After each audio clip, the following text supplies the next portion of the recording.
Hi, my name is John Hickey. I'm a postdoctoral fellow in Gary Nolan's lab at Stanford University. And today, in this video, I'm going to show how we can access some of the raw data in the HubMap portal, see what the metadata is, know how that same data, that raw data can be processed by the comment analysis pipeline or downloaded and then processed via other pipelines, explain how this data processing works at a very high level, and explain some of the caveats with working with codex multiplex imaging data. So first, we'll just go to the HubMap portal. And the way that I usually find that is by Googling HubMap Consortium. Go to hubmapconsortium.org. This is the main webpage for the consortia. It'll explain a lot of things of what's going on, where there are different centers, what kind of donors, events that are going on. Really useful place. But what we're going to go to today is the data portal, where all of this data has been uploaded, and we can see the different types of assays that are have already been uploaded, and this will continue to change as more assays and centers get involved. But what we do first when we go to this data portal is if we want to look at a specific data set, we can click on the tab data sets. And then what pops up are all the data sets that have been uploaded to the portal so far. And we can filter based on data type, organ, specimen type, etc. So since we're interested in codex data, I'll just click on codex, and so that we can only see the codex data. So we can see that there have been a number of different codex runs uploaded for different organs, the large intestine, small intestine, spleen. So we're going to look at just the large intestine today. So to look at this data set, we just click on this HubMap ID. And this takes us to this data set kind of landing page. And here you'll be able to see some information about where this came from, some information about the donor, how old they were, race, and then also about metadata from the experiment, the codex experiment, what microscope it was used on, how many antibodies were used, who did it, the protocols that were used, the resolution. And then what you can do is then go to Globus to actually download all the raw files for this data set. And you would have to then go sign in through Globus to do this. And what you can do then with those raw files is, you can look at them, but they're going to be in a state that it's not easy to look at them or analyze them, because you have to collect many Z stacks for codex to make sure you have the best focus folder, and they're not stitched together. And so what we have developed in the Nolan lab is a pipeline for dealing with this data. So first, what we do is we've developed a software, a codex uploader, it's called, that deals with tile stitching, drift compensation across multiple cycles of the fluorescent imaging, combining all these cycles into one image stack, doing background subtraction, and doing applying deconvolution to the imaging. And it comes up with the best focus Z stack from each tile, so that the whole image across multiple tiles has the best focus of that fluorescent imaging. So then once all of this data is processed, it's easier to look at ImageJ or other image viewing softwares, and to evaluate the staining, but then also to make a more quantitative assay of the data, we put it into a segmentation algorithm. So what this does is it uses the nuclear stain, which we have throughout the multi-cycle for drift compensation. So this aligns the images across cycles. But we have the nuclear stain also for segmentation. So we can segment out each individual nuclei based on this nuclear stain. There's also a possibility to use a membrane stain in combination with the nuclear stain so that you can segment out also the membranes. And the segmentation tool that we also have as a software through our GitHub that I'll show you later is based on a watershed segmentation algorithm. And this then, after you apply this algorithm, it gives you masks around where the cell is. And this can be used to segment out each cell. And the reason you want segment out each cell is then you can then quantify the average fluorescent intensity for each cell. And this is what allows you to get the intensities for each cell and data so that you have for each cell, each fluorescent intensity. And this is similar to like flow cytometry like data, where you can have the fluorescent intensity for each marker for each cell. And you can plot that like we are here for this Codex data, where you have CD3 versus cytokeratin. So cytokeratin, an epithelial marker, CD3, a T cell marker. And you can see, you can gate this similarly to how you do it with flow cytometry, where high expressing cells are likely the T cells and high expressing of the cytokeratin are likely epithelial. But because this was captured spatially, we still have the spatial positions of each of these cells, which is represented by a single data point here. And we can look at where these cells are. So these stain, or not stain, but are present where we would expect epithelial cells to be. This is a tonsil tissue. And these T cells are around areas where we would expect the T cells to be. But besides just gating cells based on marker expression, usually Codex multiplex imaging will have up to 60 markers. And so that's hard to do differential gating or hand gating. And so a lot of times what we will do to analyze the data to identify the distinct cell types is to do unsupervised cell clustering. So we also have another software that we've developed for this called Vortex, which uses X-shift clustering or k-means clustering. And basically you feed in your data that you got out of the segmentation tool, which is just like an FCS or a CSV file.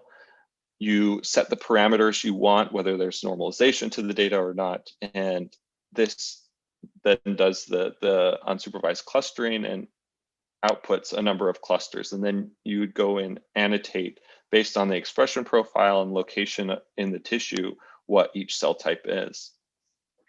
So this is something that you can do if you download the data raw, you process using this processor, then segment, and then do unsupervised clustering to get cell types.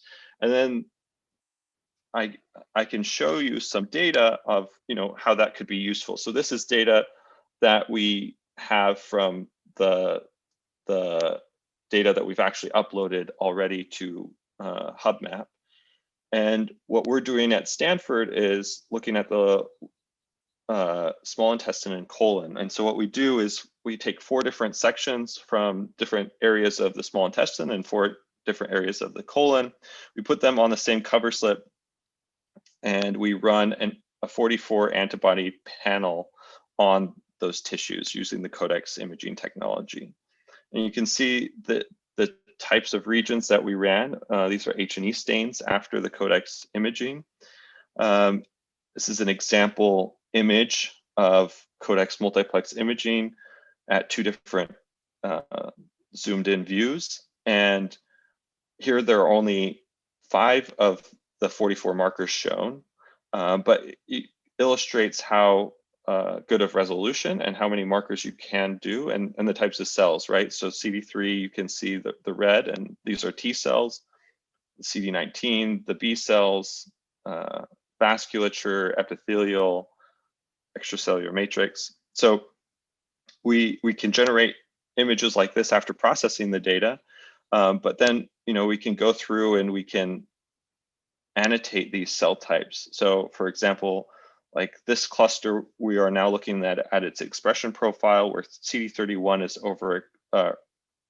overrepresented here compared to other stainings, and we can label this as vasculature. And after going through all this, we can then have a percentage of cell types across the different areas of the colon or small intestine, and look at the cell types relationships to each other based on their marker expression, and also the expression of specific markers, especially ones that are maybe more phenotypic.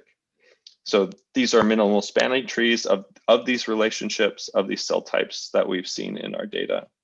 And then finally, because we have the XY positions, we can map these cell types back to the tissue images, as shown here, where the different colors represent different cell types that we found within these tissues.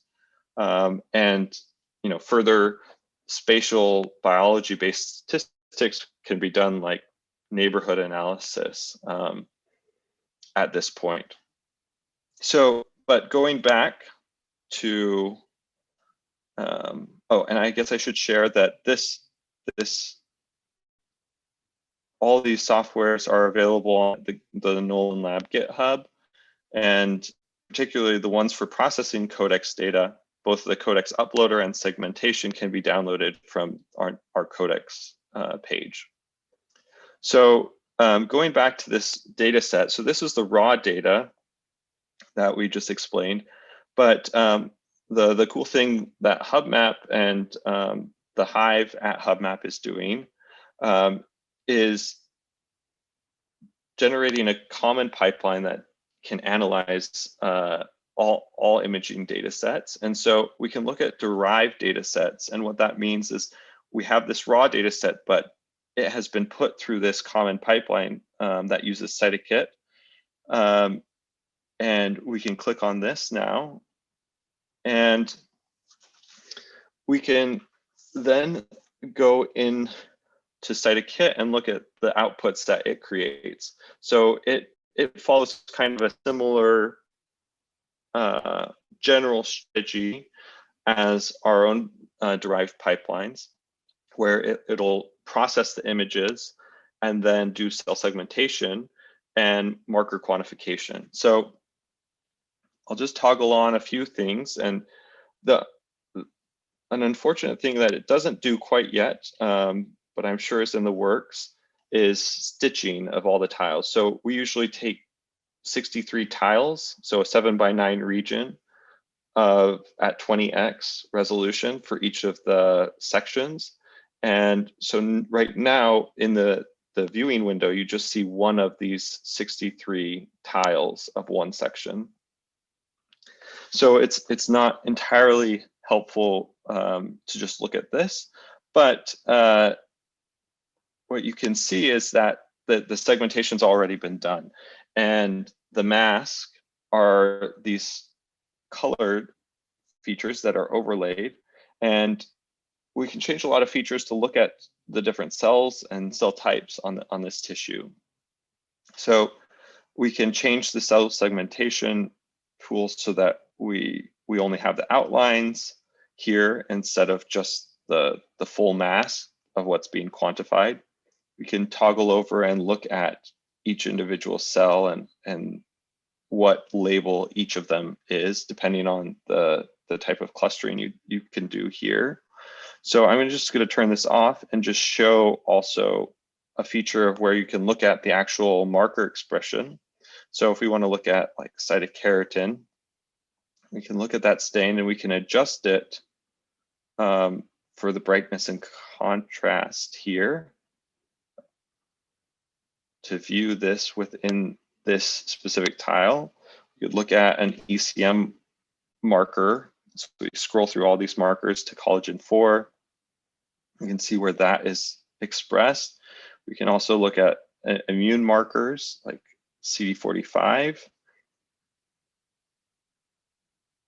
And we can even toggle off markers if we're not interested in them. Oops. So you can see we can generate nice images and start to see where these cell types are.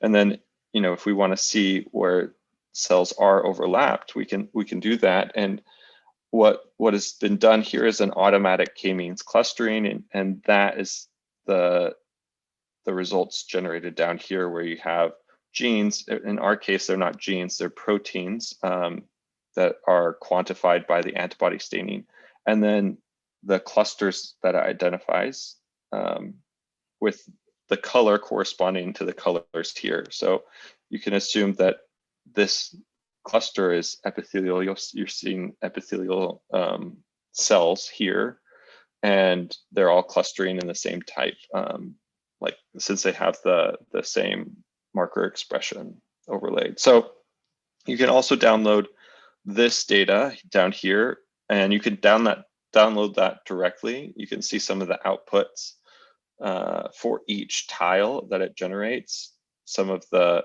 means. You can get the shapes, the clusters. These things can be used in your own analysis as well. So